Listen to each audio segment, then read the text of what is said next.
It started with fear. Kristil Krug believed someone was watching her, following her, tormenting her.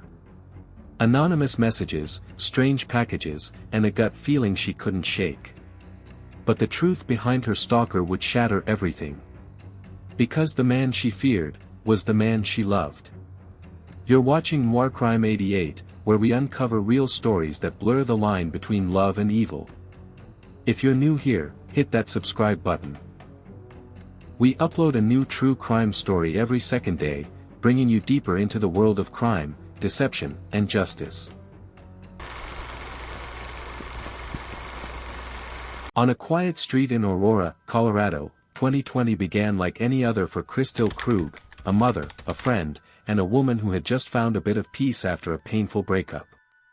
She had once been married to Daniel Krug, a former Marine turned firefighter.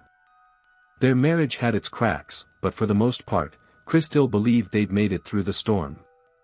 Then came the messages. The late-night calls.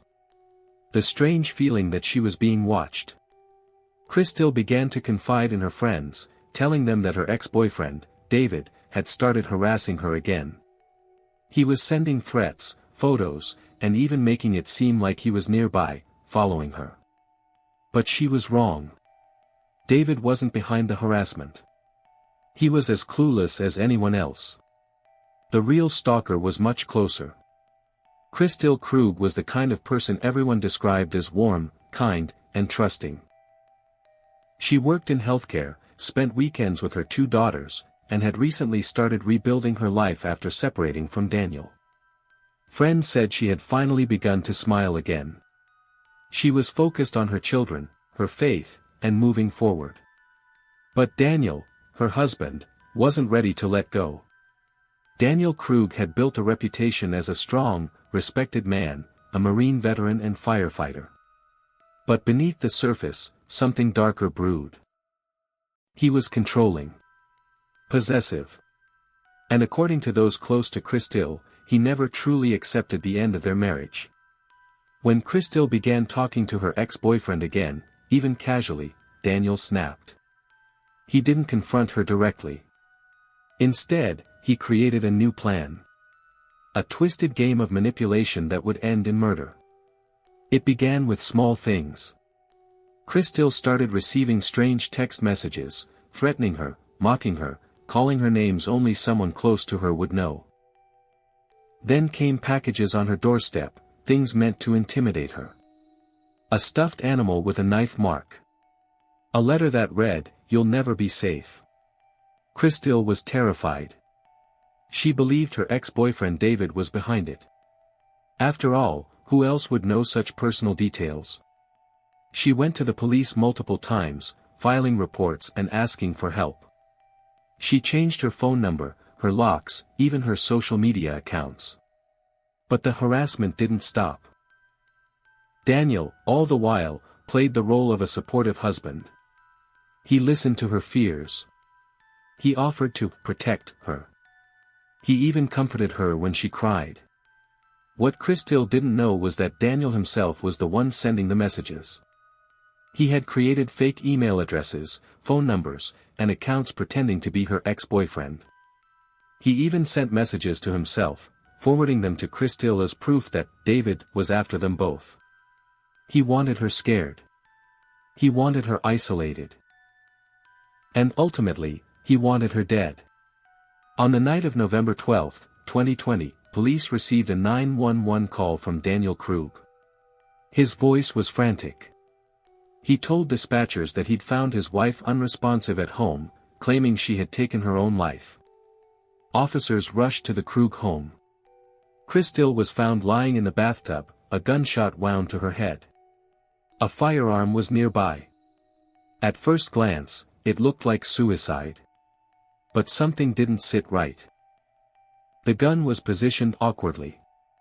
The trajectory didn't match. And the room had signs of a struggle.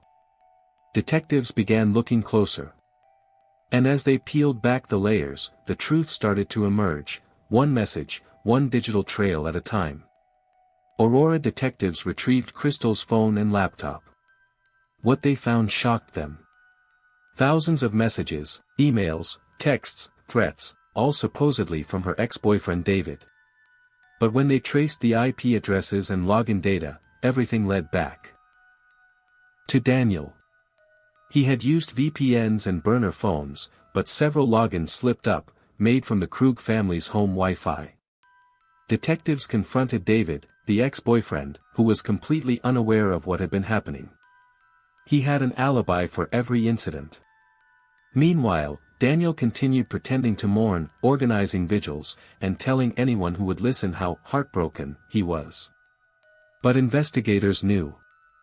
They obtained a search warrant for Daniel's home and found evidence, including a hidden phone used to send the threatening messages and a digital folder of drafts detailing his staged harassment campaign.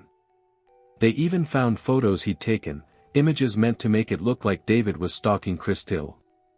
When Daniel was finally brought in for questioning, his calm marine demeanor began to crack. Faced with evidence, he changed his story multiple times. First, he said Kristil killed herself. Then, he claimed he found her after a fight. But the truth was clear. Daniel had staged the entire nightmare. He tormented his wife for months, pretending to be another man, all to justify killing her. The trial of Daniel Krug began in early 2024, drawing national attention. Prosecutors laid out a chilling timeline. Months of fake stalking. Digital impersonation of an ex-boyfriend. Emotional torture and manipulation. A staged suicide. The evidence was overwhelming. Kristil's close friends and co-workers testified that she was terrified, that she had confided in them about David's threats.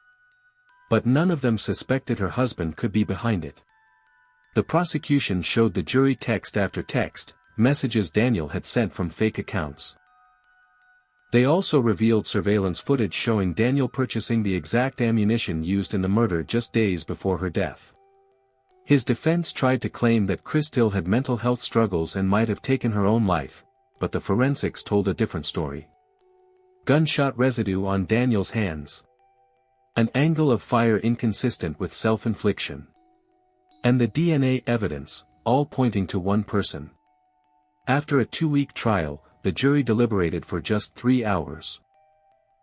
They found Daniel Krug guilty of first-degree murder. He was sentenced to life in prison without the possibility of parole. Kristil's family was devastated. Her children lost their mother, and their father, all at once. In court, her sister spoke directly to Daniel.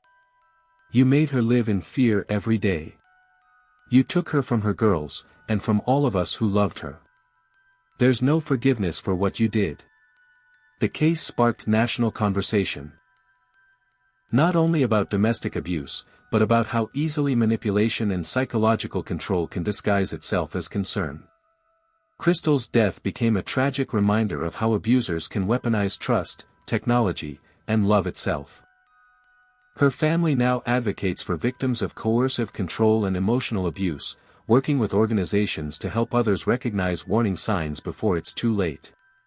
They've shared Kristil's story widely, hoping that someone, somewhere, will see themselves in her fear, and find the courage to get help. Kristil Krug's story isn't just about one woman's death, it's about the danger of hidden evil. A husband who wore two faces, the protector and the predator. She believed she was being hunted by someone from her past. But the real threat was standing beside her. If this story moved you, or if you believe more people need to hear stories like Kristil's, please like this video, subscribe to Noir Crime 88, and turn on the notification bell. We post a new true crime story every second day, bringing you real stories of truth, justice, and the darkness that hides in plain sight. Stay safe, stay aware. And we'll see you in the next one.